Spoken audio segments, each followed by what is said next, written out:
Сколько же сил и терпения у этой маленькой девочки. На теле сплошные порезы, ожоги и следы от укусов. В больницу она поступила голодной и напуганной. Врачи стараются прикасаться к ней как можно аккуратнее. Вот это что? Это укус, походу. Вот это укус. Ребенок стойко переносит боль и молча слушает врачей, выполняя все их просьбы. Смотри, вот рука.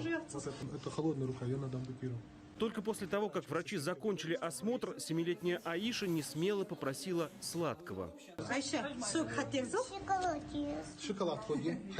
Встретив, наверное, впервые за долгое время такое трепетное и заботливое отношение, девочка сразу потянулась к докторам. Сейчас она уже живо общается со всеми, кто находится рядом. Хочешь кататься? Жестокие побои на ее теле, по словам следователей, оставила тетя. Она воспитывала девочку, не оформив опекунство над ней. При том, что мать девочки жила отдельно, где отец вообще неизвестно, его сейчас ищут. Подозреваемая списывает травмы на случайность. Она заявила, что Аиша пострадала, упав в яму около дома, а незадолго до этого якобы забралась в кастрюлю с горячим супом. Звучит неубедительно, учитывая характер травм.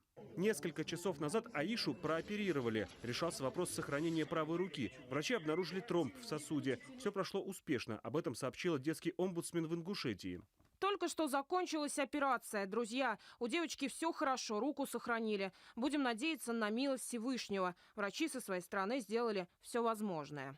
Следователи возбудили уголовное дело. И если верить информации, размещенной в соцсетях детским омбудсменом, женщина уже была судима. История маленькой девочки, которую, очевидно, систематически избивали и пытали, взбудоражила всю Ингушетию. Людей призывают не накалять ситуацию, успокаивая, что жизнь малышки сейчас вне опасности. Я прошу всех сохранять спокойствие.